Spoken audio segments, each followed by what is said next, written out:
Hola, hola. Un saludo a todas las personas que nos están mirando, a quienes se están conectando, y sean bienvenidas a este programa. Esta noche me acompañan mi compañera y colaboradora, Hilda Laura Vázquez Villanueva y Julio César Nieto Reyes, que estará interpretando en lengua de señas mexicana. Programa donde estaremos hablando de sexualidad en la discapacidad desde la discapacidad. Esta serie de entrevistas es rumbo al primer Congreso de Sexualidad en la Discapacidad de la Ciudad de México. Hilda.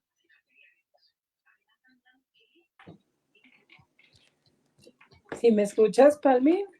Sí.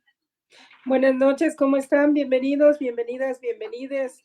Nos da mucho gusto que nos estén acompañando, ya que este programa lo que pretende es, además de tener a personas expertas hablando de temas de sexualidad y discapacidad, también a personas que desde su experiencia personal nos van a compartir algunos testimonios que motiven a todas aquellas personas que nos acompañan, pues por supuesto a participar en el Congreso, ya sea de forma virtual o de forma presencial, con alguna charla, con algún taller.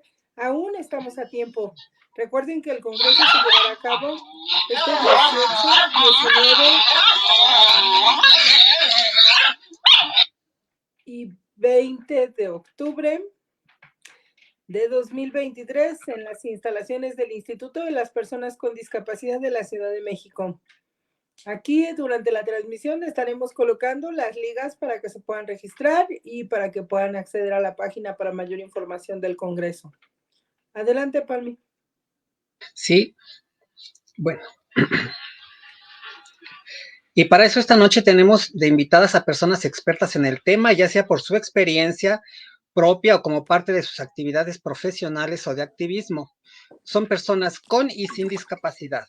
Con ustedes tenemos a Alejandro Portillo Salgado de Ciudad de México, persona con discapacidad psicosocial, licenciado en trabajo social, activista y defensor de los derechos humanos. También nos acompañan de Ciudad de México, bueno, no se ha conectado aún todavía, parece, pero también desde Oaxaca contamos con la presencia de Pedro Miranda, persona con discapacidad visual, artista visual, creador de productos culturales y coordinador de la primera galería de arte fundada y administrada por ciegos en México. También nos acompañan desde Tampico, Tamaulipas, Aide Flores Almanza, persona con discapacidad intelectual, síndrome de Down, y su mamá, la señora Alicia Almanza. También contamos con la presencia de Carlos Aedo de Ciudad de México, licenciado en Enfermería y Obstetricia por el Instituto Politécnico Nacional, especializado en Salud Colectiva y VIH por el Consejo Latinoamericano de Ciencias Sociales, maestrante en Salud Pública con concentración y del comportamiento, defensor de los derechos humanos, particularmente de poblaciones LGBT, personas viviendo con VIH, personas usuarias de drogas y personas con discapacidad. Adelante, Hilda. Gracias. Bienvenidos, bienvenidas a todas las personas que nos acompañan. Nos da mucho gusto que estén participando con nosotros. Y bueno, pues, como bien ha comentado mi compañera Palmira, pues los vamos a invitar a que compartan con nosotros sus experiencias desde lo que vamos a plantear como los derechos sexuales y reproductivos. Como bien saben, los derechos sexuales y reproductivos están plasmados desde la Constitución de los Estados Unidos mexicanos y, por supuesto, en la cartilla que refleja de manera más particular estos derechos sexuales y reproductivos. Esta noche nos enfocaremos en algunas preguntas referentes al derecho número 3 y al derecho número 4. Entonces, pues el derecho número 3 habla de las violencias que se sufren por enfrentar diferentes tipos de, por tener diferentes condiciones de discapacidad y a su vez poder ejercer nuestra sexualidad de manera plena. Y el derecho número 4 habla de la autodeterminación y autonomía para ejercer plenamente nuestra sexualidad como personas con discapacidad.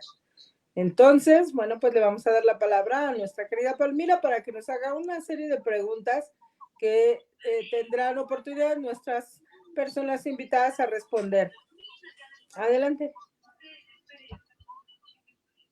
Claro que sí, Hilda, muchísimas gracias. Bueno, tienen 3 minutos para responder y dar su opinión a cada pregunta. Y la primera es, ¿alguna vez has escuchado sobre los derechos sexuales y reproductivos de las personas con discapacidad? ¿Sí? ¿Quién contesta primero? ¿Sí me escucharon o lo vuelvo a repetir? No, sí lo escuchamos claramente, solamente dinos quién empieza y empezamos por ahí. A ver, Carlos.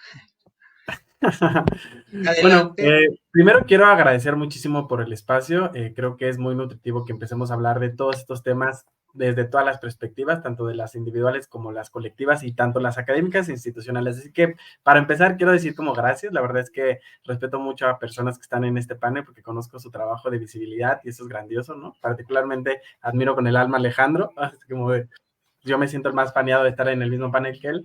Y pues bueno, sí, claro que he escuchado sobre los derechos sexuales y reproductivos de las personas con discapacidad, y es que sucede un fenómeno bien chistoso, que podríamos pensar que cuando lo nombramos de una manera específica, pensaremos que son derechos diferentes, ¿no? O derechos como particularmente de las personas con discapacidad. Sin embargo, no, todas y todos compartimos exactamente los mismos derechos sexuales y reproductivos, solamente que no nos enfrentamos a las mismas opresiones o a las mismas dificultades para poderlos ejercer de manera abierta y libremente. Es por eso que se hace necesario de repente que tengamos un manual o un documento que nos escriba y que nos diga, no, güey, nosotras también tenemos estos mismos derechos que tú, y entonces, más que tener, y esto es algo que me gustaría como posicionar muy al inicio de la charla, más que tener derechos especiales o más que se tenga que trabajar sobre de manera específica, más bien se trabajan las opresiones y las barreras de manera específica, porque esas sí nos diferencian, ¿no? Nos atraviesan diferentes situaciones, particularmente las personas con discapacidad les atraviesan diferentes situaciones que deben ser nombradas y a través de ser nombradas buscar los mecanismos para que realmente se puedan ejercer de manera libre y abierta y totalmente posible. Y creo que estos documentos nos ayudan a tener un parámetro para poder como visualizarlo y que nos caigan varios veintes, ¿no? O sea, que nos caiga como el sentido común de que debe ser así, pero no bastan tener cartillas, no basta con tener documentos, sino que realmente también necesitamos que haya acciones concretas, tanto institucionales como de sensibilización, como dentro del mismo trabajo con las mismas personas con discapacidad y sus cuidadoras familiares cercanas, ¿no? Para que realmente podamos hablar de que existe un ejercicio, porque el simple hecho de que esté, y algo por ahí que decían muy en mis tiempos, es que derecho legislado, derecho escrito, no es derecho ejercido, ¿no? Y entonces creo que este panel nos puede llevar a entender cómo podemos hacer para que realmente se puedan ejercer esos derechos que están plasmados en la cartilla que bien nos decían muy al inicio. Entonces, con eso quería iniciar mi participación. Estoy muy gustoso de escuchar a mi resto de colegas. Gracias, Carlos. A ver, Pedro, te escuchamos. Hola, Palmira. Buenas noches, muchísimas gracias. ¿Sí me escuchan? Sí. Sí, ok. Pues nuevamente muchas gracias, Palmira, por la invitación que me hiciste, por brindarme el espacio. Gracias a todos los que están aquí. Pues la verdad es que me siento muy emocionado de compartir panel con Carlos. Es una persona a la que sigo a través de Twitter y siempre presto mucha atención a lo que él escribe. En mi caso personal, como parte de la comunidad LGBT, como parte del interior de la República, que yo estoy en el estado de Oaxaca, no he escuchado nunca sobre los derechos sexuales y reproductivos de las personas con discapacidad, pero sí soy una persona que ejerce su derecho siempre a la información, a la educación, a la sanidad pública y obviamente a la sanidad con relación a la sexualidad dentro de mi estado, y quizás pudiera como abarcar otras partes del sur de México. La verdad es que los temas sexuales y reproductivos de las personas con discapacidad quedan siempre de lado, ¿no? O sea, se sigue viendo la persona con discapacidad como una persona totalmente asexuada. Conozco, sé que existen estos derechos, pero más bien porque los veo o escucho debates que se hacen en Europa, que se hacen en Estados Unidos, que algunos años se quisieran hacer, si no me equivoco, en Nuevo León, en Ciudad de México, pero siempre desde fuera del país, y lo que se hace dentro del país es como muy, muy tenue, ¿no? Realmente somos pocas las personas, Palmira, tú, yo, quizás otros cuantos chicos con discapacidad en México, los que estamos machacando siempre el tema, sobre todo desde la comunidad LGBT.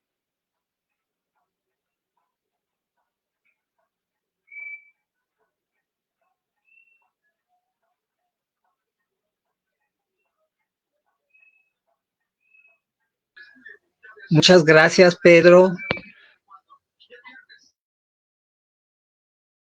Está tu micro apagado. Ya te escuchamos, ahora sí. Ok, muchísimas gracias, Pedro. A ver, señora Alicia, Aide, ¿alguna opinión al respecto? Hola, hola. ¿Qué tal? Bueno, muchas gracias por invitarnos. Buenas noches. De hecho, estoy muy emocionada porque no sabía que se realizaba este tipo de reuniones y sobre todo que se trataban este tipo de temas. Y pues la verdad es un gusto estar aquí compartiendo con ustedes, aprendiendo, escuchando. Y por lo pronto yo les puedo decir que no había escuchado sobre los derechos sexuales reproductivos de las personas con discapacidad. No lo había escuchado, más sin embargo, mi sentido común, y siendo madre de una chica que, pues bueno, ha experimentado ya su primera experiencia de noviazgo en forma, pues lógicamente que me salía esa inquietud y yo decía, bueno, o sea, sí debe de haber, claro que este tema lo tenemos que tocar y lo tenemos que vivir y pues la verdad me da un gusto porque aquí sé que voy a aprender con ustedes, ¿verdad? Y qué bueno que existen este tipo de, pues, de temas, porque la verdad, lo que les puedo decir en forma personal, que es el siguiente punto, de hecho, que van a preguntar, pero que a mí en lo personal me sorprendió, es que por ahí una persona, lo primero que me dijo, cuando supo que mi hija, pues ya tenía un novio, me comentó que si yo la iba a operar, que si le iba a extraer pues su órgano reproductor. Entonces a mí eso, créanme, que me impactó. O sea, me impactó y no supe. Fue la primera vez que yo pues me enfrenté a este tema más directo, ¿no? Entonces, pues bueno, espero que podamos aquí también aprender y saber cómo dirigirnos ante estas situaciones. Muchas gracias.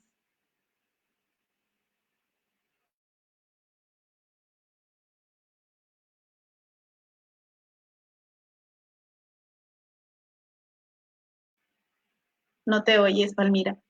Está apagado tu micrófono.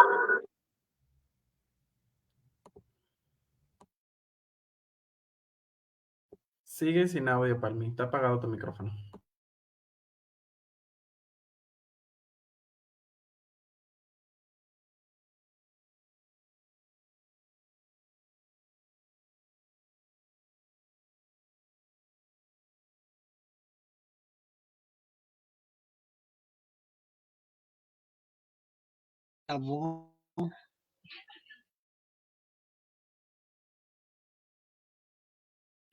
Ale.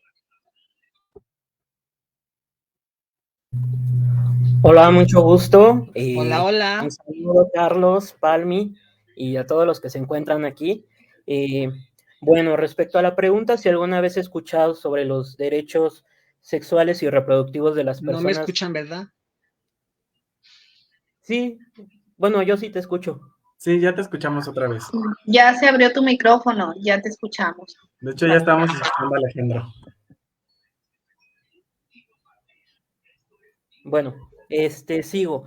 En un principio, cuando me descubro como persona de la diversidad, se entrecruzan estas transversalidades de ser parte de la población LGBT, en este caso como hombre transexual, y viviéndome como una persona con discapacidad, me es un poco más complejo respecto al aplicar los derechos sexuales y reproductivos por estas transversalidades. Sí había escuchado, es importante también comentar que se debe de poner especial atención en la manera en que se baja la información a las poblaciones.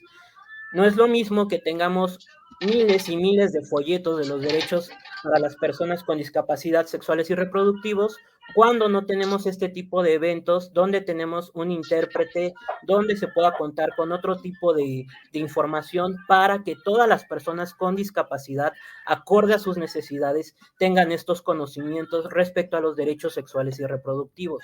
No es lo mismo que bajen esta información aquí en la Ciudad de México a que lo llevemos a una persona con discapacidad en alguna sierra. No es la misma situación, no es la misma estructura que tenemos. Ahora, si hablamos en cuanto a derechos sexuales y reproductivos, nos vamos a acercar a lo que es el aspecto de salud. Las instituciones de salud es una realidad, no están preparadas para el ejercicio de nuestros derechos como personas con discapacidad.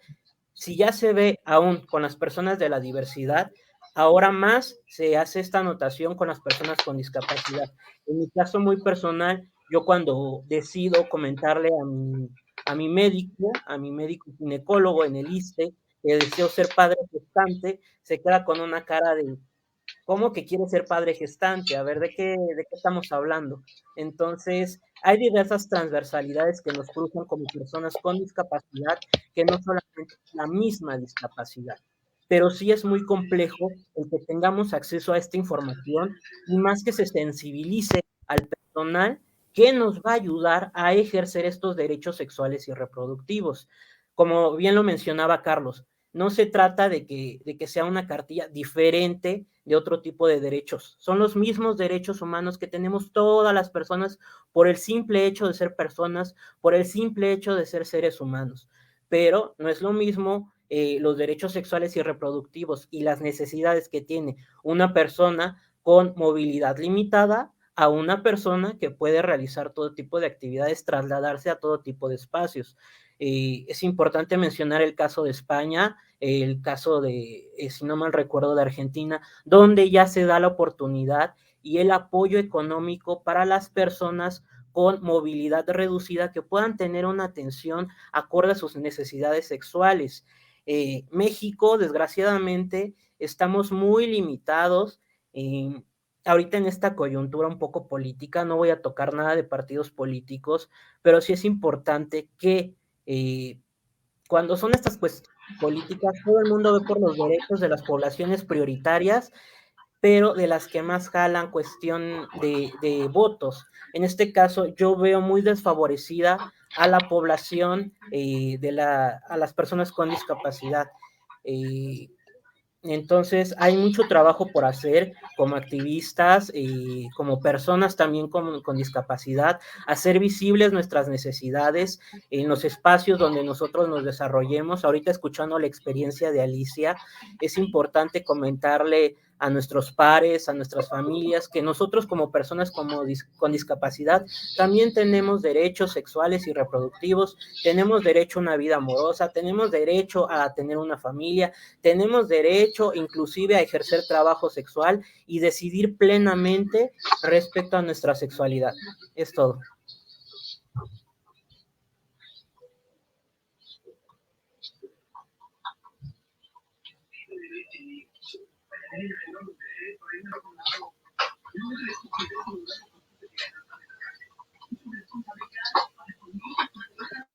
Listos para la siguiente pregunta. Hola, hola, ¿me escuchan? Sí. Sí.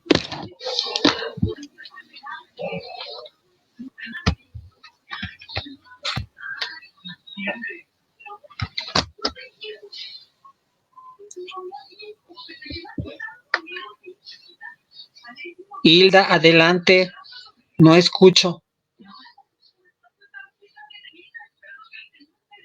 Sí escuchamos, creo que nos estamos perdiendo un poquito el audio, pero yo por suerte tengo las siguientes preguntas y puedo como ir guiando un poco la charla en merced de que esto vaya funcionando de una manera más efectiva, porque hay una serie de preguntas que vamos a abordar en relación a estos dos derechos particularmente, porque la cartilla es muy amplia y muy específica, que creo que es una virtud que tiene este documento, que justamente hace un acercamiento a nombrar las situaciones. Y la primera pregunta que estaríamos como abordando un poco, que ya tiene mucho que ver con los que nos platicaba Alicia y su mamá en la experiencia, sería que ¿cuál sería la opinión sobre la esterilización forzada y la violencia sexual que se vive muchas veces por el simple hecho de vivir con discapacidad? Y yo creo que esto es uno de los grandes puntos. Me gustaría dar como una introducción a mi propia perspectiva como experto, como persona que mira la salud pública, que creo que tenemos que hablar un poco más sobre el tema de autonomía y empezar a acercarnos como a las situaciones desde la realidad inmediata, porque pareciera ser que nos vamos enfrentando poco a poco, ¿no?, a los nuevos retos sin ninguna herramienta. Y la idea es que todas tengamos la información previamente para poder ejercer los derechos de una manera específica, porque nos han llevado a una idea de infantilización, una idea de vulnerabilidad, a una idea de que las personas con discapacidad incluso se les ven como que son angelitos, ¿no? Y esos angelitos no se tocan, y entonces pareciera que queremos asumir todas las necesidades de las personas, incluyendo asumir su cuidado. Y tenemos que tener en mente que existe algo que se llama autodeterminación, autocuidado y autonomía.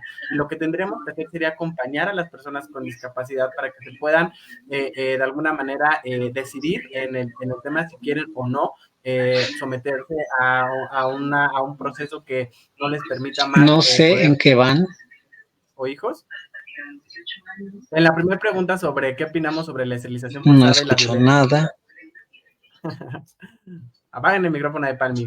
Entonces, sí, porque nos interrumpen. Entonces, ¿qué sucede cuando no nombramos las cosas? ¿Qué sucede cuando no tenemos herramientas? Nos sometemos a los riesgos, porque esos riesgos existen, existe la violencia sexual claramente, pero si no estamos preparadas para ello, si no pensamos que los cuerpos con discapacidad son sexuados, evidentemente no vamos a poder generar mecanismos de protección específica. Y lo mismo sucede cuando nos enfrentamos, por ejemplo, a las propuestas de esterilización forzada que se da muchas veces dentro de las mismas instituciones. Pareciera que son las médicas, los médicos y los servicios de salud las que nos reconocen o la que nos recomiendan eso, como si fuera una de las opciones A o B que tendríamos que tomar, como si fuera fuerzas esta o esta, cuando en realidad eso ni siquiera debería estar en el momento de la discusión hasta que se platique, se consense y se tenga la inquietud desde la persona con discapacidad y las personas que la acompañan, ¿no? Que puede ser su pareja, pueden ser sus familiares o demás. Y entonces creo que no deberíamos presionar jamás a las personas a realizarlo, no deberíamos sugerirlo como si fuera la primera opción, o así como de, ¿vas a descartar esto? ¿No? Así como lo tienes que descartar porque pareciera que es como la opción que te hacen creer que es la correcta, ¿no? O sea, como que te hacen creer que no deberían tener sexualidad ni reproducción las personas con discapacidad. Y creo que son de los hitos que tenemos que romper. Tenemos que ir desmenuzando esa situación para tener toda la información y estar preparadas cuando nos enfrentemos a esas circunstancias, particularmente de quienes nacen con alguna discapacidad, porque van a ser niñas, niños, niñas, luego van a ser adolescentes, van a explorar, pero también se van a convertir en personas adultas, y la sexualidad y la reproducción son temas que tenemos que ir trabajando y que las personas sin discapacidad pareciera que es tan obvio para nosotras, se nos dice todo el tiempo, pero a ellas pareciera que se les negó esa información históricamente, y entonces esa negación requiere un pago, o sea, requiere que se haga una reparación del daño y que empecemos a tener como discursos más fuertes de protección hacia esta población. Y entonces, esa es como mi visión de alguna manera en cómo se estudia de este lado, pero me gustaría como escuchar también un poco sobre cómo se vive en la realidad de una experiencia con discapacidad. Entonces, Pedro, tú comenzaste la vez pasada, así que esta me parece ideal que también inicies.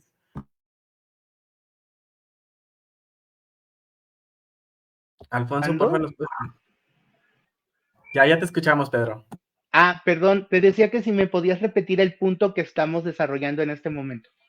¿Qué opinas sobre que en muchas ocasiones a las personas con discapacidad se enfrentan a la esterilización forzada con la intención de que no se reproduzcan y también a las violencias sexuales a las que están sometidas por el simple hecho de ser personas con discapacidad, ¿no?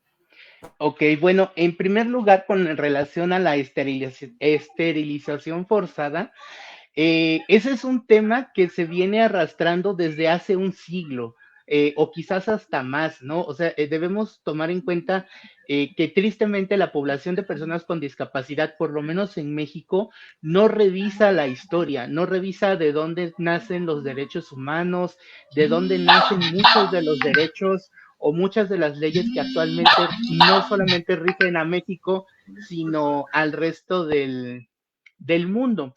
Hay que recordar que durante la Primera Guerra Mundial empezó el proceso de esterilización hacia las personas con discapacidad que se siguió desarrollando en el periodo de entreguerras y llegó a un clímax en la Segunda Guerra Mundial con la acción T4 o el Action T4, que fue justamente el exterminio de la población con discapacidad, empezando primero por la esterilización. Y esto es bien importante de tenerlo siempre presente porque es un proceso social que no fueron solo los alemanes, o los del eje los que hicieron esta masacre hacia las personas con discapacidad, y eso lo venimos arrastrando todavía.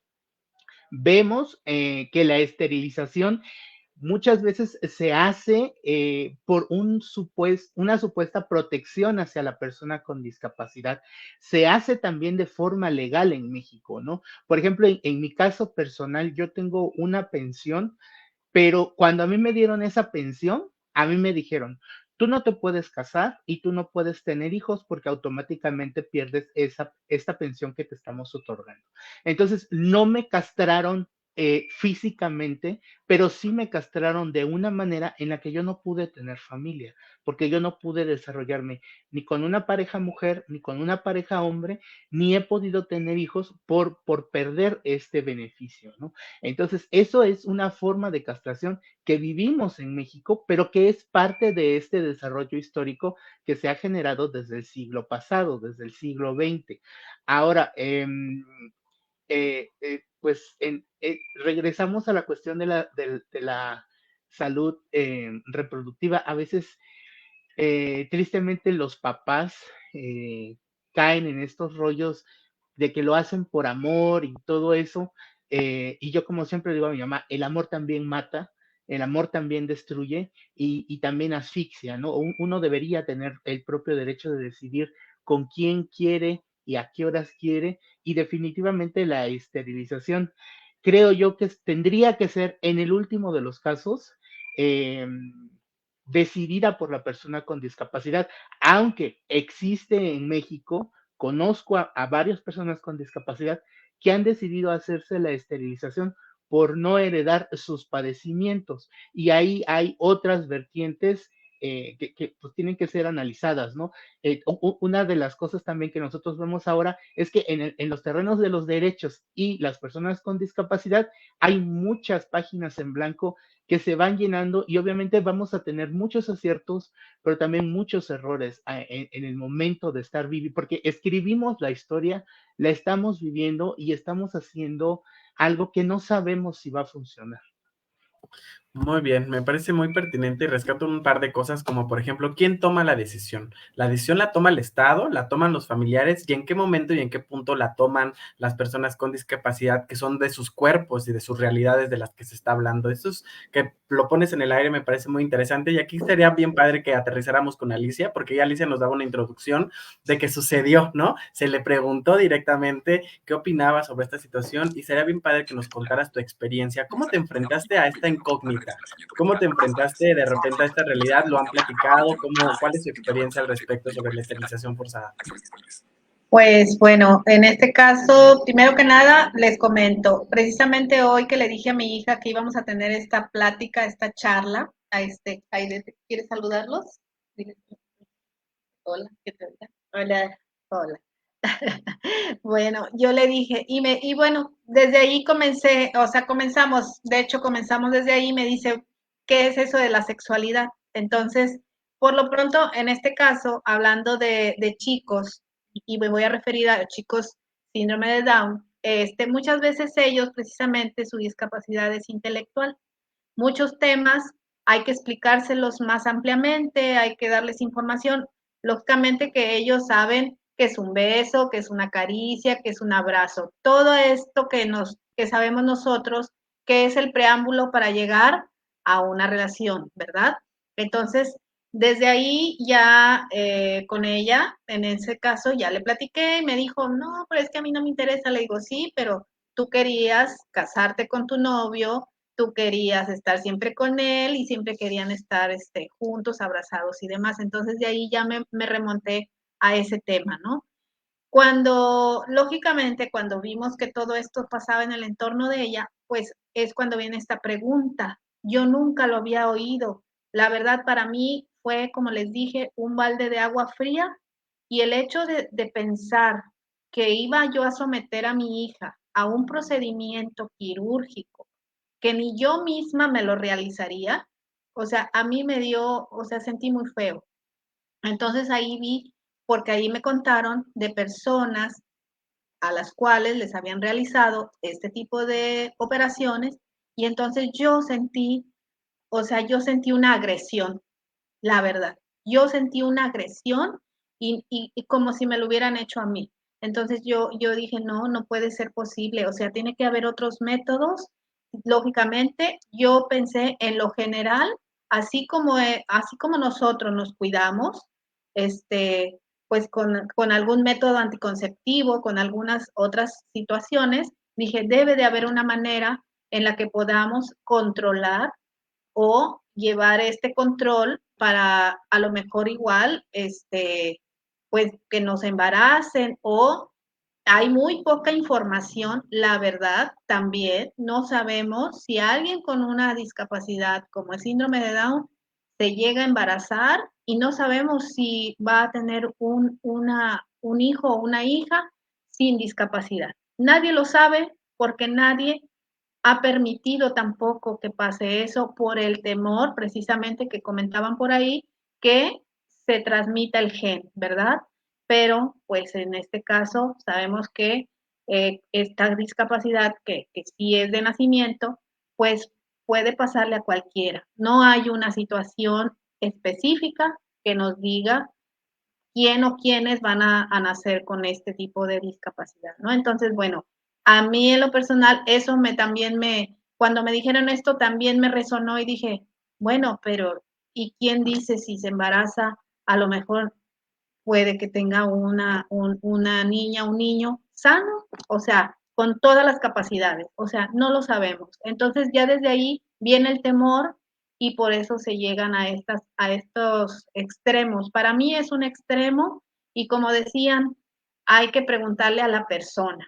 Primero informarle, decirle, lo van a entender, y ellos tienen el derecho de decidir. Igual nosotros los padres, los tutores, tenemos el derecho de, pues como dijo también por ahí el señor Pedro, pues hay veces que lo hacen los papás porque dicen es lo mejor para mi hijo, pero ¿cómo vas a agredir a tu hijo de esa forma? Ese es mi punto de vista, y ojalá que podamos abrir el camino, la mente de más personas, para que antes de que procedan a cosas tan agresivas, pues vean otros caminos, ¿no? Totalmente, y creo que agregas un par de cosas importantes que tiene que ver con la interseccionalidad, ¿no? De repente no podemos universalizar la idea de ser una persona con discapacidad, porque nos atraviesan diferentes discapacidades, nos atraviesan diferentes realidades, y no necesariamente todas las medidas se van a adaptar a todas las personas. Creo que algo que rescato es que justamente eso, debe haber opciones, debe haber información suficiente para que la gente, con base en toda la información, pueda tomar la mejor decisión que así se acomode a su realidad inmediata, ¿no? Y entonces, alguien que mencionaba también cosas de interseccionalidad era Alejandro, ¿no? Que nos hablaba un poco sobre, o sea, no solamente es el hecho de ser una persona con discapacidad, ¿no? Sino el hecho de también tener o formar parte de la diversidad sexogenérica genera ya muchas barreras que ya de por sí pareciera que o sea, que como que renuncias, ¿no? O sea, como que asumir el rol masculino, como que renuncias a la feminidad y entonces la maternidad es feminidad, entonces, ¿cómo se te ocurre? Entonces, ¿cómo has manejado este tema? Porque igual nos contabas una experiencia y que creo que justamente podríamos verlo por ahí. Entonces, Alejandro, platicanos. Claro, igual como comentaba Pedro, yo también tengo una pensión por parte de mi discapacidad, que es discapacidad psicosocial, y para que me dieran acceso a esta pensión por parte del ISSSTE, tuve que pasar por diferentes procesos, por peritajes, por dictámenes, y esperar aproximadamente 6 años para que dieran el visto de que sí soy una persona con discapacidad permanente, que no se me va a quitar de un día para otro, de un año a otro. Se realiza este dictamen, pero cuando se me dan estos derechos, me quitan los derechos obstétricos y se me menciona que pues yo no tengo derecho a atención obstétrica si más adelante yo deseo gestar. En aquel entonces, pues todavía no, con el doctor que yo estaba, con el médico psiquiatra con el que yo estaba, no le comentaba muy bien la situación de que yo quería ser padre gestante. Ya posteriormente, cuando se lo comento, es cuando me vuelve a reafirmar esta cuestión que lo más recomendable para él, desde su expertise como médico psiquiatra, sin preguntarme mis deseos como persona transexual masculina, él dice, pues lo mejor sería realizarte la histerectomía radical y pues para ti sería mejor, ¿no? Porque pues tú, en pocas palabras me dijo, tú quieres ser hombre, entonces los hombres no gestan y pues sí, no gestan.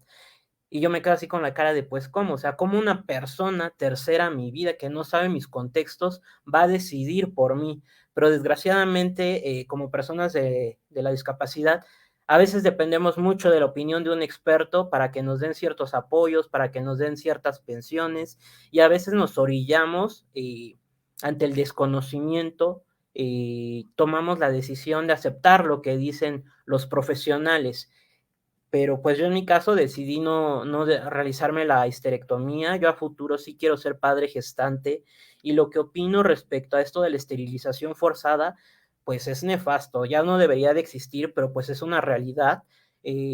Es más fácil realizar este tipo de esterilizaciones a educar a los adolescentes, a las personas que desean iniciar una vida sexual activa, a cómo enseñarles a utilizar métodos de barrera para evitar contraer una ITS, a utilizar otros métodos anticonceptivos. Eso es más difícil para el personal de salud, para las familias, bajar la información y tocar ciertos temas que en el caso de una sociedad como la que es en México, muy machista, muy hegemónica, muy patriarcal, la sexualidad todavía sigue siendo un tema tabú. Tan solo hablar de la menstruación en mujeres con síndrome de Down todavía cuesta un poco de trabajo. Tocar todavía el tema de la menstruación, por ejemplo, en localidades rurales, indígenas, todavía es un tabú, y aunado con la discapacidad es más complejo. Pero esta cuestión de la esterilización forzada y el ¿cómo? ¿Cómo se pronuncia? Hacer infantiles de a las personas con algún tipo de discapacidad, no debería de ser así, porque pues todos tenemos esta punción del deseo sexual, todos tenemos ese deseo sexual, es innato. Entonces el que digan por ser una persona con un tipo de discapacidad mental, un tipo de discapacidad motriz, auditiva, visual, no van a tener deseos sexuales, pues eso es una total mentira. Todos tenemos un deseo sexual, todos disfrutamos de un orgasmo, bueno, dependiendo de algunas cuestiones médicas. Deseamos, no sé, la erotización va más allá del coito, entonces hay más cosas que se disfrutan y que incluyen a la sexualidad, ¿no? Entonces son temas que se deben de hablar, de sacar a la mesa, como este tipo de espacios. Pero sí, definitivamente la esterilización forzada ya no debería de ser una opción, ya no debería de existir, y existen diferentes tipos de métodos anticonceptivos y de prevención que deberían de llegar a más espacios públicos como estos. Muchas gracias, Alejandro. Muy puntual, la verdad, tu posición, y rescato como estos temas de hay que hacerles entender a quienes tienen que entender que tienen que incluirnos y que nuestra diversidad también se nombra y no solamente es que pareciera que la salud está diseñada para un solo tipo de cuerpo, un cuerpo heterosexual, un cuerpo que no tiene discapacidad, y todo lo demás les parece muy extraño, muy raro y no saben qué hacer, ¿no? Entonces, también que avancemos un poco más hacia ello. Con esto cerramos el primer bloque, no sin darle la voz a Hilda, que nos va a seguir guiando en el conversatorio. Hilda, te escuchamos, muchas gracias por dejarme tomar un tantito la voz. No, no, al contrario. Yo creo que aquí lo interesante también es darnos cuenta que la sexualidad no la podemos centrar, como ya lo han comentado, solamente a tener una relación sexual o a un coito. A mí me parece muy importante lo que comentaba Alicia y lo que han comentado todos, pero sobre todo no debemos centrar que el ejercicio pleno de la sexualidad es solo eso. El ejercicio pleno de la sexualidad está también en el placer, en el autoconcepto, en reconocernos como personas y aceptarnos y querernos, como lo están demostrando todos los que nos están acompañando acá. Entonces, este término incluso de la esterilización forzada, justo el término de forzada, es lo que lo hace de alguna manera un término fatal y que por supuesto, como bien dicen, pues ya no debería de existir. Y nada más como para cerrar en esta parte de este comentario, fíjense que hace como 5 años participé en un estudio en donde se estaba motivando a que personas con discapacidad intelectual particularmente aprendieran a tener diferentes experiencias sexuales de manera protegida e informada. Y se encontró voluntarios y personas varones que quisieran, personas mujeres que quisieran experimentar con varones. No hubo problema con ellos, pero no se encontró a varones lo suficientemente abiertos y dispuestos para que pudieran tener experiencias con chicas con discapacidad intelectual. Y lo comento nada más para darnos cuenta a qué grado de machismo, de desinformación y de estereotipos tenemos como sociedad ante estos temas, ¿no? Entonces, pues es muy fuerte porque además, como bien decían, ¿no? En otros países ya se encuentran normatizados y se encuentran esquematizados los apoyos hacia las diferentes condiciones de discapacidad, y aquí, a través de un experimento guiado, a través de una investigación, no pudimos encontrar a varones que quisieran apoyar de manera informada, por supuesto, a que chicas con discapacidad intelectual tuvieran experiencias sexuales también protegidas. Entonces, bueno, pues tenemos otra pregunta para poder ir encaminando nuestra conversación, y bueno, quisiéramos saber a todas las personas que nos acompañan que nos cuenten un poco cuáles son las barreras. Ya lo han comentado en algunas de las experiencias, pero ¿cuáles son las barreras que han encontrado ustedes de manera muy particular para acceder a los servicios de salud? Ya comentaron en algún momento sobre las pensiones y bueno, también sobre esta diversidad y aceptación de los cuerpos, ¿no? Y esta estigmatización sobre lo que se debe hacer o lo que deberíamos hacer o lo que deberíamos socialmente tener como aceptado. Pero bueno, no sé si alguien quisiera ampliar un poquito más su comentario a este respecto, sobre todo de, además de esto, cuáles serían como las barreras más significativas que han encontrado para acceder particularmente a estos servicios de salud sexual. Mira, ya como a mí me toca empezar, creo que voy a empezar porque no quiero que me ganen la respuesta, y quiero contarles un poco de mi propia experiencia como profesional de la salud, ¿no? Quiero recordar que soy enfermero, y al ser enfermero me he encontrado con la consejería en varias situaciones, y creo que una de las principales barreras es que el sistema de salud no está diseñado para atender a todas las personas. Esa es una realidad. No se nos forma profesionalmente, ni siquiera especialmente, para poder comprender cómo acompañar a todas las realidades. Entonces, si ni siquiera a quien nosotros pensamos que nos tiene que guiar, que es el profesional de blanco, tiene la información, ¿qué nos esperamos del resto que caemos en cascada? Entonces creo que una de las barreras es que se ha vuelto tan tema tabú, nos da tanta vergüenza hablar de coger y nos da más vergüenza hablar de coger y discapacidad, que hacemos que esa vergüenza no se transversalice o no se convierta en realidades institucionales o académicas, ¿no? Como bien lo mencionabas en ciertos estudios. Y creo que esos tabús, esa vergüenza, esa sexofobia que tenemos como sociedad es una de las principales barreras que se tienen. Además, existen muy poco acompañamiento institucional para las personas con discapacidad y no solamente hablando de pensiones y demás, sino un acompañamiento institucional para una vida plena y de bienestar, ¿no? ¿Dónde están todas estas acciones institucionales que tuvieran estar encaminadas a que las personas tengan una consejería de sexología muy adecuada, o sea, un descubrimiento de los erotismos, los cómo sí son los que nos hacen falta, porque nos han gritado en la cara y son la mayor de las barreras, todos los cómo no y los por qué no. Los por qué no quedan clarísimos, ¿no? Eso es así, te lo saben de memoria, te lo recitan, pero los cómo sí, nadie se lo sabe. A los cómo sí, nadie le entra. Entonces, una barrera es esa, nos da vergüenza a las personas hablar de eso, ¿no? Entonces, como lo decía Alejandro, este es un ejercicio para romper esas barreras. Hablemos de esas situaciones, creemos espacios de capacitación, de formalización para explorar. Y esta otra parte que quiero repetirlo porque es muy claro ante los ojos, infantiliza a las poblaciones con discapacidad. O sea, en verdad creemos que no tienen erotismo, no tienen placer, se niega, y lo que no se nombra no existe, y lo que no existe no se reconoce y no es garante de derechos. Entonces, esa es una de las principales barreras, la vergüenza, el pudor, la invisibilización, la negación, negarnos a que esos cuerpos existen y tienen erotismos, y por ende, pues nadie avanza, ¿no? Porque algo que me queda a mí claro y les quiero poner ahí sobre el punto, yo creo que las personas hacemos lo mejor que podemos. Seguramente nuestra médica, nuestra enfermera, nuestra trabajadora social está haciendo lo mejor que puede con la información que tiene. Nuestras familias, ¿no? Hacen lo mejor que pueden, nos acompañan como pueden con lo que tienen. Y las personas con discapacidad de verdad hacen lo mejor que pueden con lo que tienen. Sin embargo, hay que reconocer que no siempre es suficiente. Necesitamos más herramientas, necesitamos juntarnos más y hablar más sobre los temas todas como un equipo, porque pareciera que va de arriba hacia abajo y el que está hasta abajo es la persona con discapacidad y es sobre su vida la que se trata, ¿no? Entonces, primero rebota con la familia o el cuidador, luego el médico, luego las instituciones, y entonces esa verticalidad de la información, de la vivencia de la sexualidad y de la salud, creo que es lo que se tiene que romper y tenemos que convertirnos en situaciones más horizontales, donde realmente seamos pares y sea una mesa redonda y no un elevador de información. Entonces, esa es mi principal barrera, que creo que se conecta mucho con las que nos van a contar un poco más adelante mis compañeras.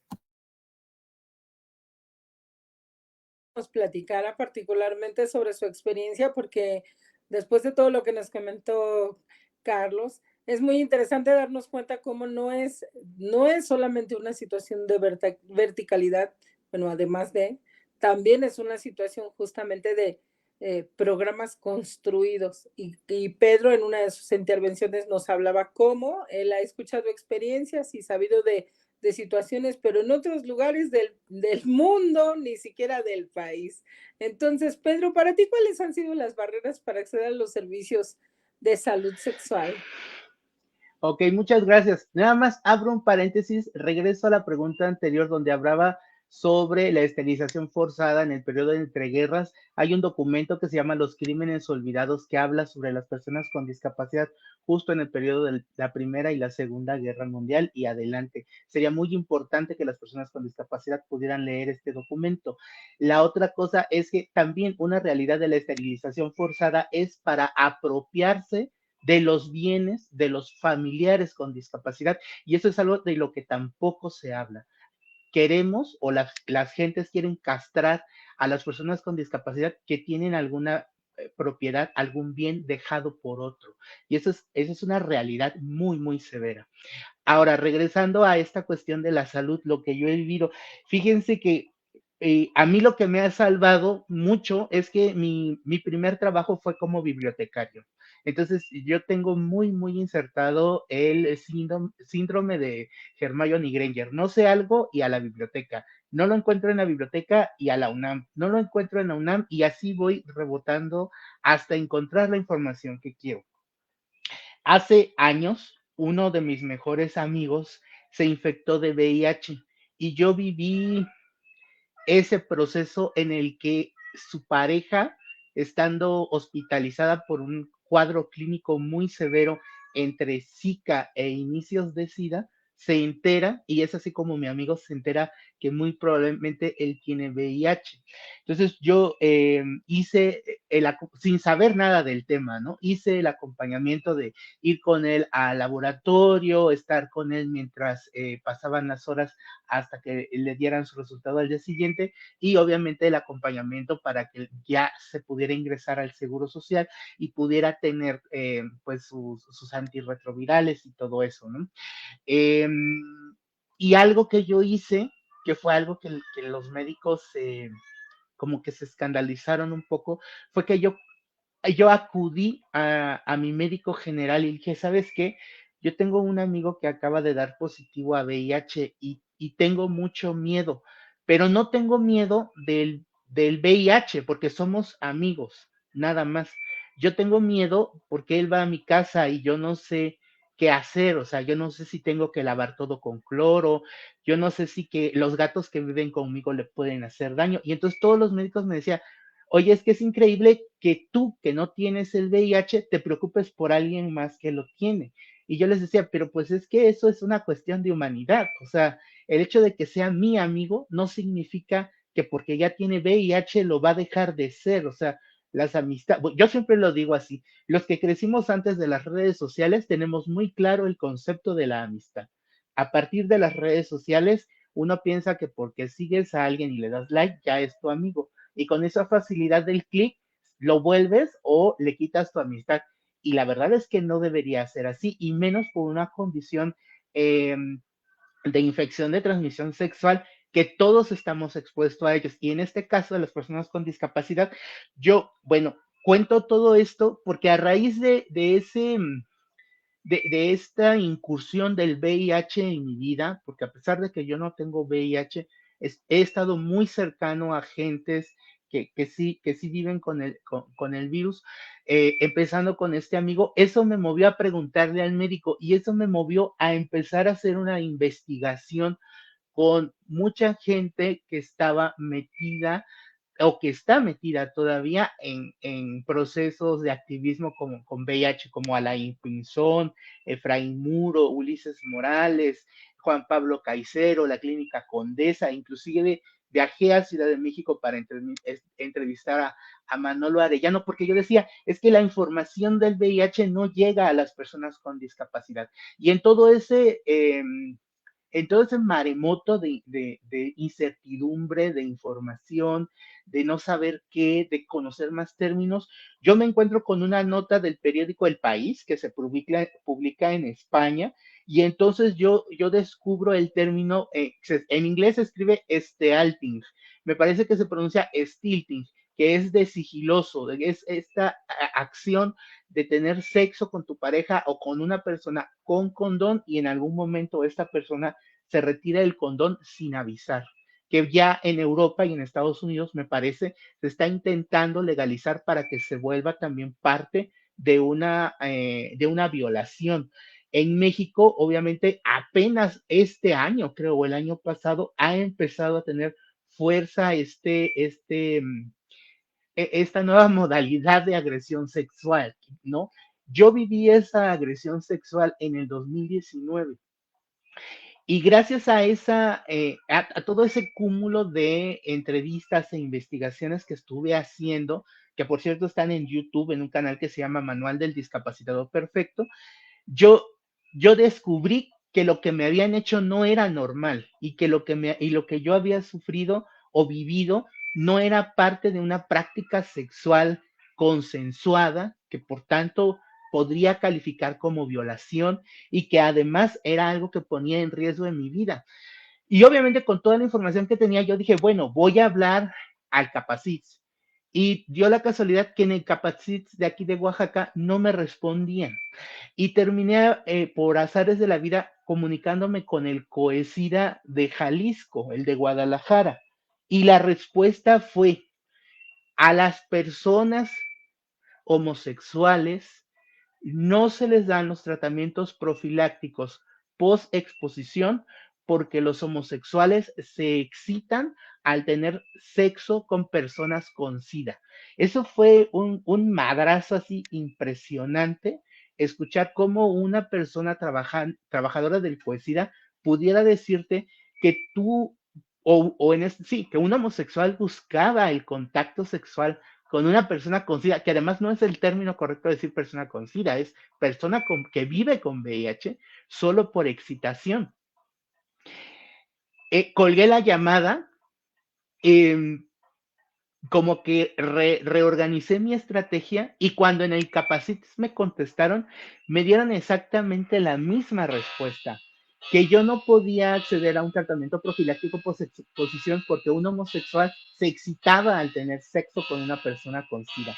Entonces, ya después hablando con personas de México me decían que eso, o sea, el mismo discurso dado en dos estados distintos podía hablar de que había una sistematización para la negación de un profiláctico posexposición, que para las personas con discapacidad que nos están escuchando, un profiláctico posexposición se da cuando suceden cuestiones como la que me pasó a mí, que alguien se quite el condón, que el condón se rompa, que haya una violación y haya como un riesgo alto de adquirir el VIH, ¿no? Existe el profiláctico pre-exposición y el profiláctico post-exposición, que se da en causas determinadas.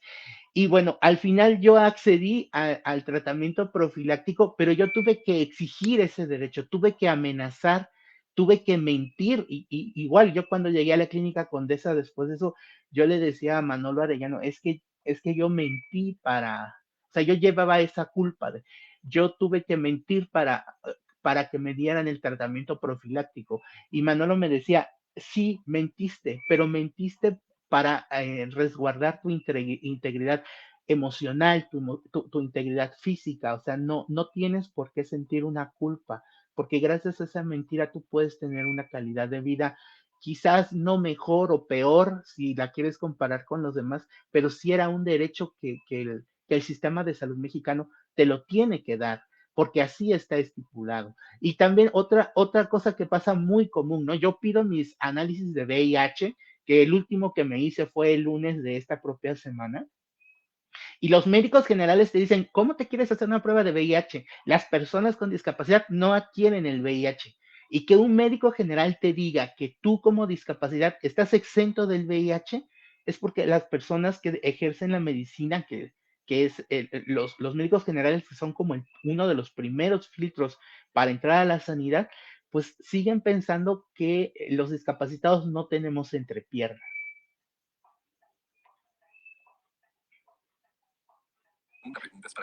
Pues bueno, no sé si ya me escucho porque hace ratito. Bueno, pues muchas gracias. Gracias, Pedro, por todos tus comentarios. Aquí se juntan muchísimas barreras que has mencionado, ¿no? Pero creo que una de las más significativas es toda esta falta de información a lo largo de todos los contextos que rodean no solo al VIH, sino la condición de discapacidad y a todos la falta de información que una y otra, digamos, estructura de esta cadena en donde participamos todos, pues nos falta para poder tener un buen ejercicio pleno y sobre todo un buen acceso a la información, en este caso, de un servicio y de un derecho a la salud sexual. A mí me gustaría que Alicia, recuerden que habíamos comentado que máximo 3 minutos con sus participaciones, porque si no, pues les quitamos la oportunidad a los demás de poder participar. Pero Alicia, junto con su hija, nos comentaran si de manera muy particular ellas han enfrentado alguna barrera muy particular para poder acceder a los servicios de salud sexual. Bueno, gracias. No, yo en este caso no he tenido ningún problema para acceder a ningún servicio. De hecho, bueno, mi hija desde que empezó con su periodo menstrual, inmediatamente pues la llevé al médico. Aquí la diferencia es de que sabemos que las instituciones públicas tienen un servicio pésimo de atención, ¿verdad?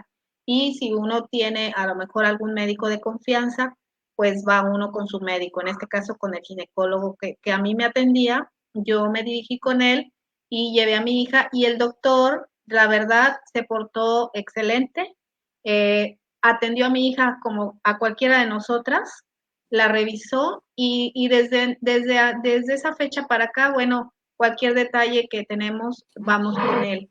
Hemos ido también porque tenemos asistencia médica del IMSS y acá en nuestra ciudad, ella tiene regularmente chequeos porque tiene hipotiroidismo, entonces la ven para estar checando su tiroides, ¿no?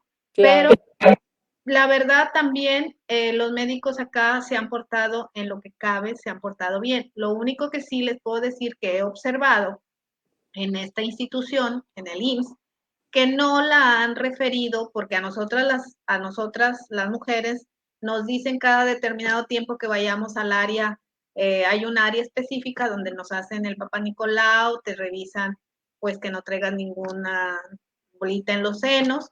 Lo que sí les puedo decir es que sí he observado que a ella no la han referido, o sea, no la han enviado. Claro. Yo Y ahí, aunque cumpla con la edad, entonces ya de ahí nos damos cuenta cómo por el simple hecho de vivir con una discapacidad ya la están infantilizando y ya le están violentando su derecho a así la es. salud sexual. Quizás yo no he puesto, bueno, yo no soy nada callada, la verdad, no soy nada callada, como mamá, sí soy una mamá que hace valer sus derechos, los derechos de ella, porque la veo como cualquier otra persona y así la vi desde que nació, o sea, como cualquier otra persona, con sus derechos y obligaciones. Entonces, ahorita no me he puesto al brinco en la institución porque pues me siento segura porque la llevo con mi médico, ¿no? Particular. No hemos tenido mayores complicaciones, pero júrenlo que el día que se llegue a presentar alguna necesidad y que tenga que verla el instituto, pues ahí sí estoy segura que voy pues igual como todos nosotros, los que estamos aquí, pues vamos a tener que hacer valer nuestros derechos, porque ella también es una persona que tiene que tener los mismos derechos en ese aspecto. Ahora, ahorita lo que decía Carlos al principio en la plática, ya hay algo bien importante. La verdad, creo que la educación sexual en general para todos nosotros, creo que está corta de información. Si nosotros, los convencionales, batallamos para entender muchas veces o para estar con la información adecuada para vivir nuestra sexualidad plenamente, porque la verdad nadie nos enseña ni desde niños, nadie nos va guiando, nadie nos da los puntos estratégicos para poder llegar a esa plenitud. Lo vamos conociendo trastabillándonos, ¿sí? A prueba y error. Y lo peor es de que si no nos agrada las primeras experiencias, probablemente quedemos como que traumados o ciscados, como le queramos poner, para que en el futuro no podamos desarrollarnos plenamente en esa área. Entonces creo que la información, hablando del área sexual, creo que nos afecta en general a todos.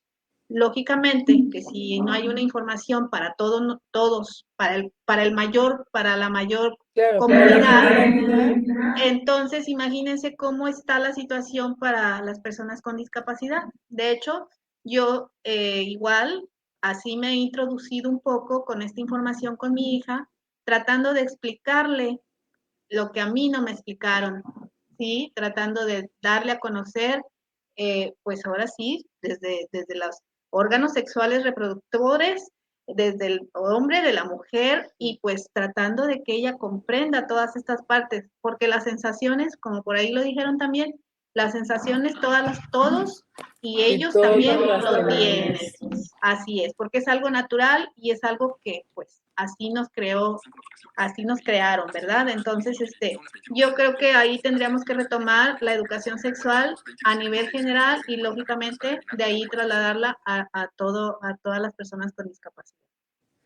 Muy bien, pues sí, muchas gracias. O sea que esto de información en formatos de lectura fácil, información en sistema braille o en formatos alternativos, en información digital accesible, ni cómo, ¿verdad? Muy bien, pues para cerrar con esta pregunta, Alejandro, por ahí me faltas tú, creo que no nos has expresado tu opinión. ¿Quisieras comentar algo sobre cuáles son las barreras más significativas que has tenido para enfrentarte a recibir los servicios de salud sexual y reproductiva? Pues por esta cuestión de ser persona trans, he podido acudir a otros espacios que no sean solamente a los que he tenido acceso, como lo que es el ISSSTE o el IMSS en mi época de estudiante. Tuve oportunidad también de acercarme a la Clínica Condesa y como persona trans, pues bueno, hasta ese entonces eran las únicas que llevaban el tratamiento de reemplazo hormonal para las personas trans y ahorita ya se encuentra la UCIP. Y en la Clínica Condesa, ahí me pudieron facilitar bastante información, insumos, lubricantes, condones, externos, internos. Entonces, por esa parte no tuve algún problema. Pude acercarme a otras asociaciones civiles como Inspira, Ave de México, donde pude tener bastante información. Solamente el problema que tuve fue esta cuestión del manifestar mi deseo de ser padre gestante y solamente ese punto podría decir. Y como mencionaba Carlos, lamentablemente nuestro sistema de salud no tiene los suficientes recursos, infraestructura, ni está pensado para todas, todos y todes, y más con esta coyuntura que está atravesando en nuestro país el IMSS Bienestar, pues es un poquito más complejo, nos vamos a enfrentar a otras cuestiones más complejas, lo vimos con la situación de la pandemia, nuestro sistema de salud no tuvo la capacidad para enfrentar solo como sistema público esta cuestión del COVID-19, se apoyó mucho de instituciones privadas, de asociaciones civiles y pues yo como persona con discapacidad psicosocial es importante mencionar que pues el 2% del recurso público de la salud está destinado para atender la salud mental. Ahora, pensar en una cuestión de tener un programa, un proyecto que vaya dirigido a las diferentes poblaciones con discapacidad, pues es un gran reto. Sí los invito a todas las personas con discapacidad a participar, al hacernos visibles, ya como lo mencionaba Carlos, lo que no se menciona, lo que no se dice, no existe. Y si no nos hacemos visibles, si no levantamos nuestra voz como personas con discapacidad y le decimos a la sociedad, hey, nosotros también existimos, nosotros también somos personas, nosotros también tenemos derechos humanos, pues no nos van a voltear a ver. Yo como trabajador social tiendo a analizar mucho los movimientos sociales y veo la poca respuesta que hay en cuanto a las manifestaciones, a las marchas que hacen para visibilizar a la población con un tipo de discapacidad y hay poca respuesta por parte de nosotros. Entonces es momento de hacernos visibles, aprovechar estos espacios y recordar que con nosotros todo y sin nosotros nada. Claro que sí. Muchas gracias, Alejandro. Por cierto, colega, yo también soy trabajadora social, egresada de la UNAM, así que en algún momento. Yo también. Abrazos, sí, colega. En algún momento vamos a volver a coincidir. Bueno, Claro que pues sí. vamos a ir cerrándole. Palmira, ¿estás por ahí? ¿Quieres comentar algo? Bueno, antes de darle nuevamente la palabra a Palmira, yo quiero nuevamente invitar a todas las personas que nos están viendo, que nos están escuchando, a que se animen a participar en el primer Congreso Internacional sobre Sexualidad y Discapacidad, que se llevará a cabo los días 18, 19 y 20 de octubre, de manera virtual y presencial, teniendo como sede el Instituto de las Personas con Discapacidad de la Ciudad de México. Ojalá se animen a participar. Tenemos hasta el 17 de septiembre para poder terminar de conformar el programa. Quienes quieran participar con algún trabajo, alguna ponencia, algún taller, y si no, pues que nos acompañen. Ya nos damos cuenta cuánta información nos falta, cuántas experiencias necesitamos compartir para seguir creciendo y, como dice Alejandro, para seguir haciéndonos visibles, dejar de ser invisibles ante estos temas. Palmira, adelante.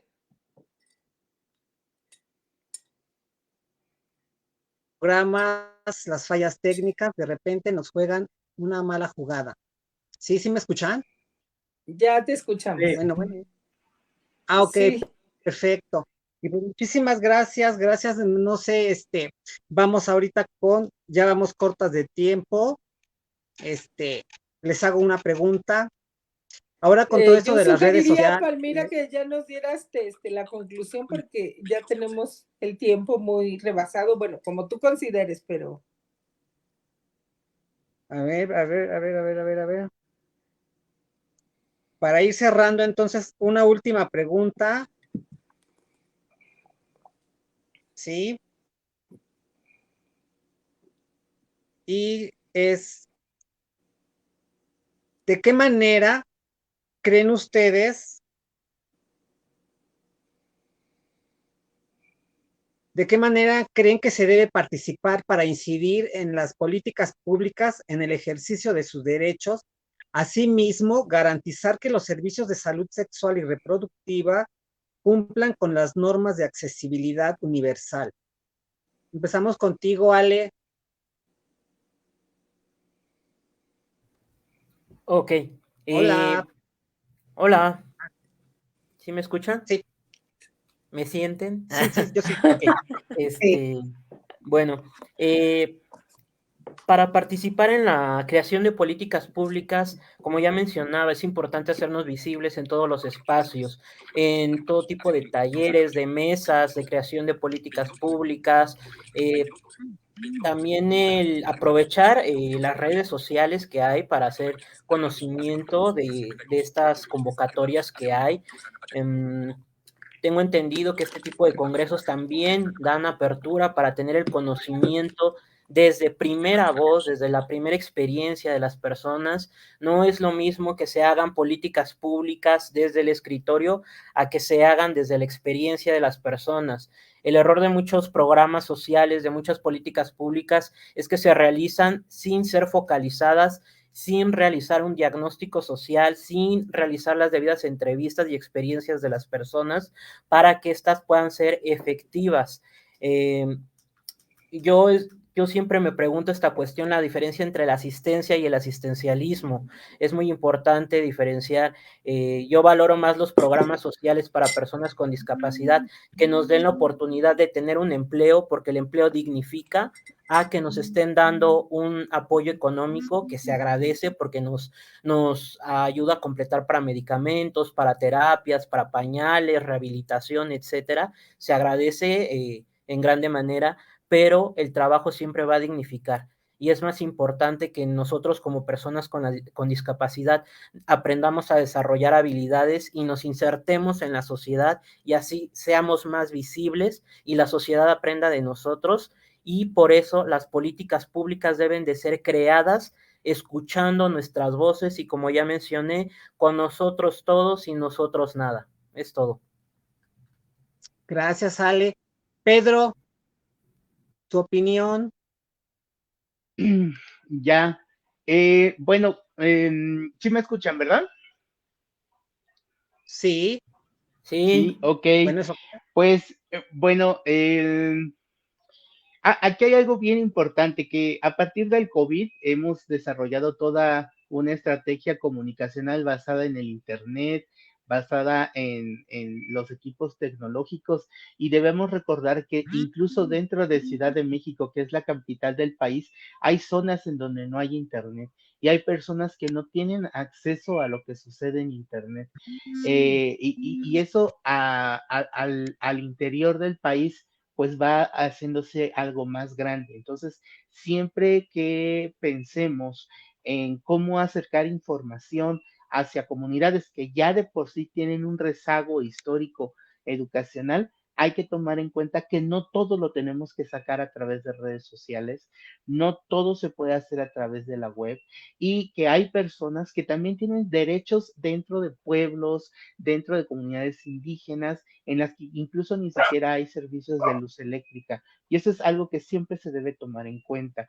Es sorprendente, todavía en el 2019, que yo me acerqué a la clínica Condesa, no tenían un protocolo para atender a personas con discapacidad. Y al decir un protocolo, no me refiero a algo sofisticado, sino tener folletos en braille, que alguien de ahí supiera lengua de señas.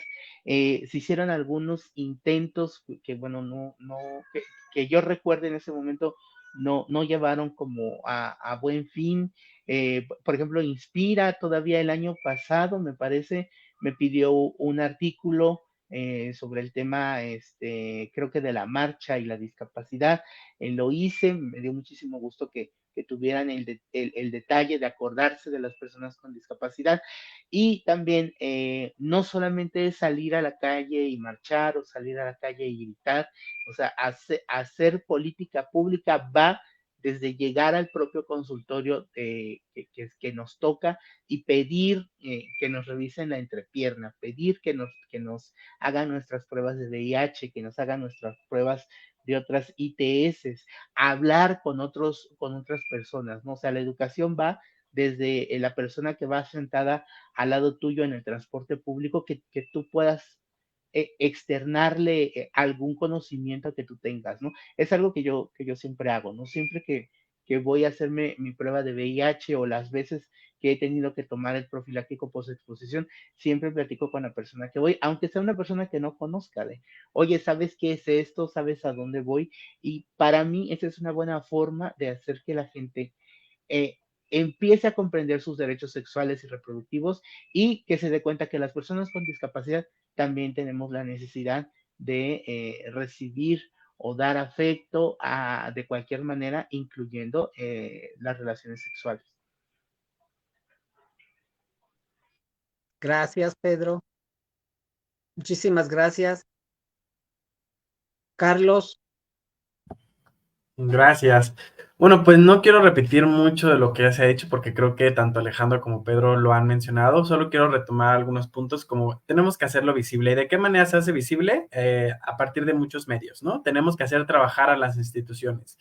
Si nos quedamos sentadas esperando a que las instituciones cambien y se acuerden o investiguen y se adapten hacia nuestras realidades, eso no va a suceder jamás. Más bien tenemos que hacerlo como de abajo hacia arriba. Primero, como lo decía Pedro, empujando y hacer como exigiendo la atención. Muchas veces estar más preparadas que el mismo profesional que nos atiende es un primer gran paso. Tenemos que ir ya previamente informadas, exigir nuestros derechos, hacer temas de... Hay muchas personas como Pedro, ¿no? Como Alejandro, que utilizan la visibilidad de su propia historia para generar, ¿no? O sea, como de existimos y tenemos un rostro, no solamente somos una idea abstracta, sino que tenemos trabajos y demás, o sea, eso es otro gran punto, pero también las instituciones se tienen que enterar por los medios oficiales y tenemos que empezar a hacer quejas, tanto en CONAPRED, en COPRED, en la CNDH, ¿no? Que quede evidencia de estas chingaderas que nos toca vivir en los sistemas de salud.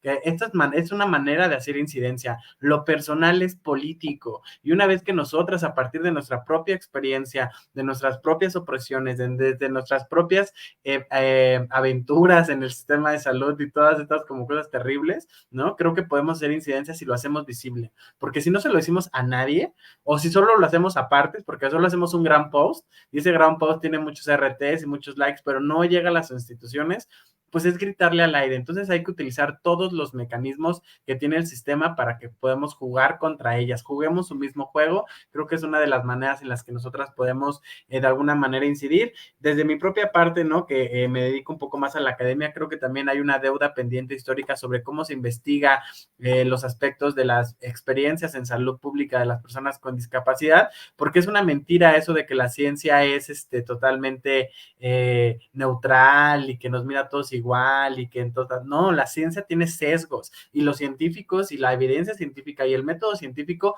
también infantiliza a las poblaciones con discapacidad, también las deserotiza, las desexualiza, y entonces también hay un compromiso que debe haber desde este campo de trabajo, ¿no? Y yo me comprometo a seguir haciendo con mis propios pares, de guiarles en unas investigaciones dignas, que realmente nos den información que podamos utilizar para comprender un poco más las situaciones y poder adaptar lo que se tenga que adaptar, ¿no? Porque las personas no viven con discapacidad, el mundo está discapacitado para poder atender a todas las personas, ¿no? Porque todas somos diversas, todas nos atraviesan cosas diferentes, pero pareciera que nadie más lo entiende. Entonces, eso, hacerlo personal político, ir incidiendo en todos los mecanismos institucionales institucionales, quejas, reportes, denuncias y seguir utilizando nuestro propio cuerpo como un instrumento y un arma de incidencia política. Y otra de las cosas, a quien nos está escuchando y que no tiene una discapacidad, no necesitas ser la causa para defenderla, no necesitas atravesar la discapacidad para entender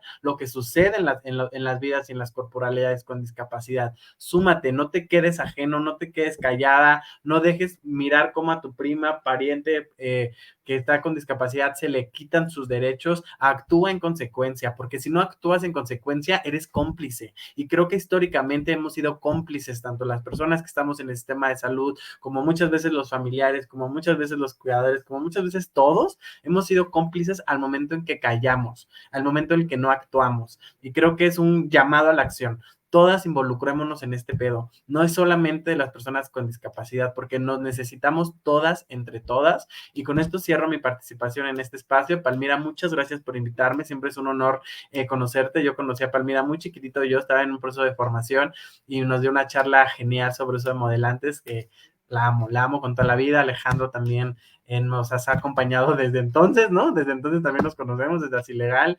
Pedro, un honor a todos estar con ustedes. Muchas gracias y estaré aquí próximamente porque nos quedaron varias preguntas que contestar y quiero contestarlas todas. Entonces hay que hacer una segunda parte de esta mesa panel, por favor. Lo exijo. Claro que sí, Carlos, muchísimas gracias. Gracias por tu participación. Sé que te tienes que retirar, pero muchísimas gracias. Y claro que sí, seguimos adelante. Alicia, ¿tú qué nos tienes? ¿Cuál es tu opinión? Pues bueno, mi opinión es que sí, efectivamente tenemos que seguir alzando la voz. A lo mejor, como decía Pedro, no todo es redes sociales, definitivamente, pero es muy importante ahorita en la actualidad que sí estemos publicando, que estemos comentando, lógicamente en las redes sociales, para que se empiece a oír ese run run, para que se empiecen a llegar esta información y se haga viral, como ahora lo dicen. Pero un punto bien así que a mí se me ocurriría y que es muchas veces por donde pues yo tomo los caminos, es ir directamente a la fuente. ¿Qué quiere decir? Acercarnos al político, al que esté ahí en la urna, el que esté ahí en la curul, el que esté ahí dentro de un congreso.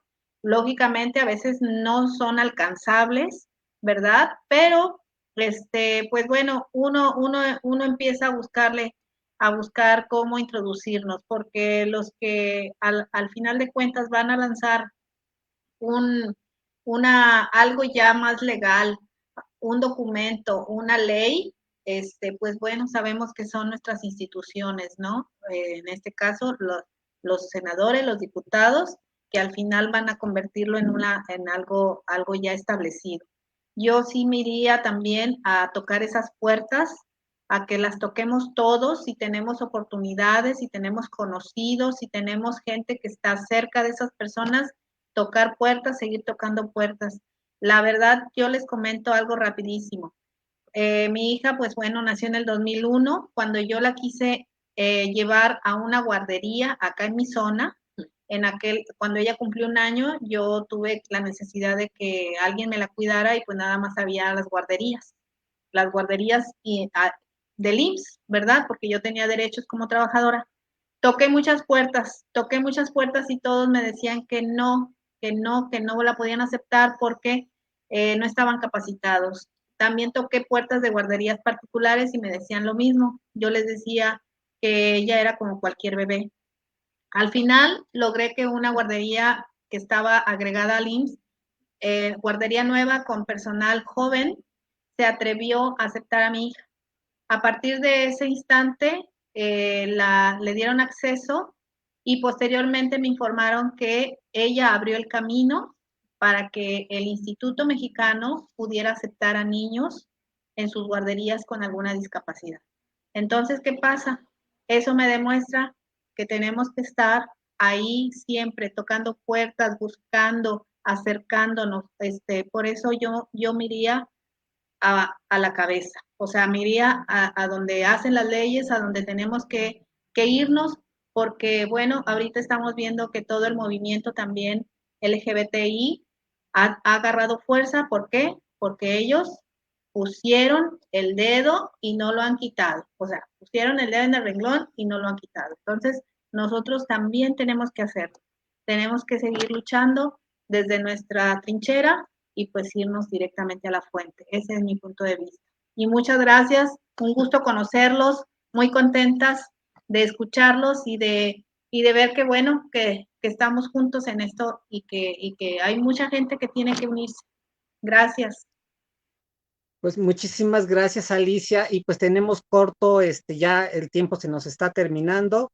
Y ya por último, para ir cerrando, quiero agradecer a todo nuestro equipo de colaboradores, a las personas encargadas, a la persona encargada de interpretación, en este caso a Julio César, Nieto Reyes, y a todas las personas que se han conectado a este programa, y todas las preguntas que hayan sido mandadas en específico para alguno de los panelistas, se las estaremos haciendo llegar y ya cada uno de ellos se encargará de contestárselas.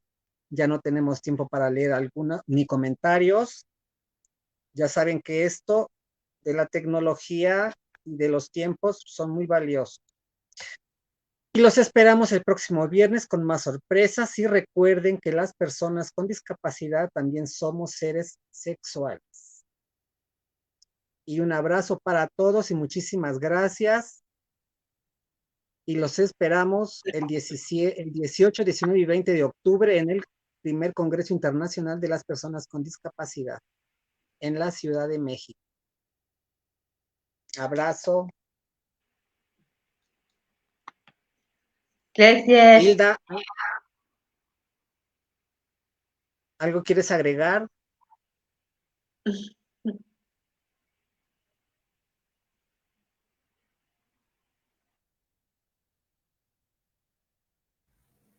Gracias. Gracias. Saludos Gracias, a todos. gracias.